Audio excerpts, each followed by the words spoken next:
السلام عليكم. اليوم مع ام وائل ان شاء الله راح ندير لكم حلوه خفيفه سهله. يعني هذه الحلوه تاع بكري، يعني جدتنا كانوا يوجدوها.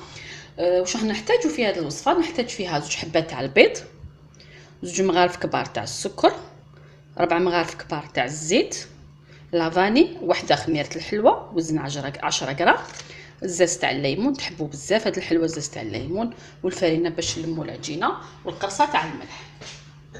نبداو بطريقه التحضير مباشره.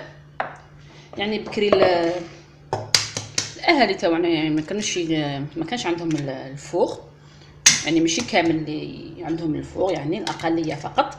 لهذا كانوا الحلويات تاعهم الاكثريه مقليه. تفكرناها اليوم نعملها لكم وهي سهله، يعني بفيه توجديها. يعني المواد تاعها موجوده دائما في الدار. اذا ندير شويه تاع لافاني هكذا باش ما نهملوش الوصفات القديمه تاعنا. ندير شويه الزست، كما نعرفوا الحاجه اللي تكون مقليه. الليمون حيعطيها بنه ما شاء الله روعه. يعني ما ولا جاك اي واحد على غفله تجهزيها في الحين. ريحته روعه، هذا الليمون منعش. اذا نخلط هذا مع بعض.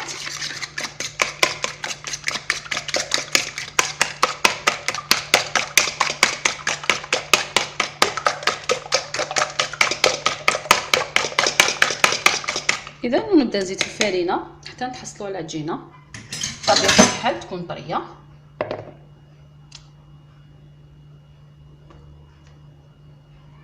ندير معاهم خميره تاع الحلوه، القرصه تاع الملح نسيتها ما تنساوهاش نتوما، ديروها في الاول مع السكر والزيت. اذا نبدا نخلط حتى نتحصلوا على عجينه تكون طريه. نبدا نشكل في الكيكات تاوعي. نحكم شويه تاع العجينه، لان الكبر تاع الحبه تاع الكيكات انت واش حبيتيها، كل وحده والذوق تاعها. اذا نفتحوهم شويه رقاق لانهم فيهم الخميره وكيطيبوا نعرفهم بلي يكبروا. اذا بهذه الطريقه ندير شويه تاع الفرينه باش ما يلصقوناش. اذا ها هي وحده، نزيد وحده امامكم. عمليه سهله. العجينه تجي شويه تلصق طبيعه الحال لانه فيها غير البيض والسكر مليح باش ما يتفتحولناش في المقله. وراني درت المقله تسخن بالزيت. اذا نوجدوا الكعكات تاعنا حلوه سهله سريعه. يعني 2 حبات بيض راح يديروا لك يعني كميه لا باس بها، يعني طبسي تقدميه. اذا ها هما الزيت تاعي راه يسخن.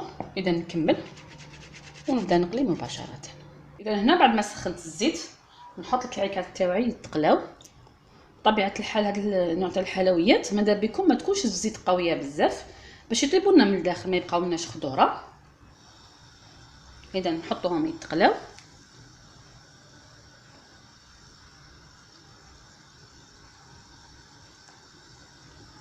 حتى ياخذوا لون ذهبي باش نحوهم.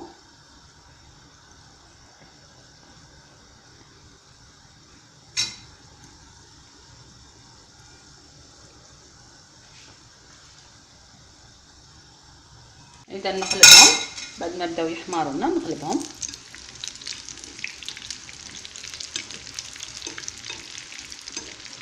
ها هي. اذا نكمل نقلي انايا الكعكات تاوعي ونلتقي فيما بعد ان شاء الله. اذا ها هما الكعكات تاوعي بعد ما كملتهم عسلت النص والنص غبرته في السكر كلاص اللي هو سكر رطب. شوفوا يعني الكميه شحال عندنا، يعني كميه لا باس بها.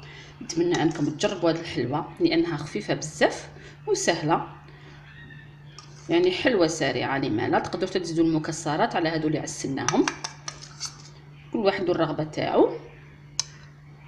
اذا راح نقسم لكم حبه باش تشوفوهم للداخل كيفاش عاملين هاد الكعكات هذوما. دائما الزيت ما تكونش قويه باش يطيبوا لكم للداخل.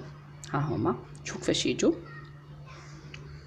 ان شاء الله تجربوهم وينالوا اعجابكم. ولا عجبتكم الوصفه ما عليكم غير ديروا جيم لا فيديو وتشاركوا في القناه حتى يصلكم الجديد. والى الملتقى ان شاء الله مع وصفه جديده، والى اللقاء.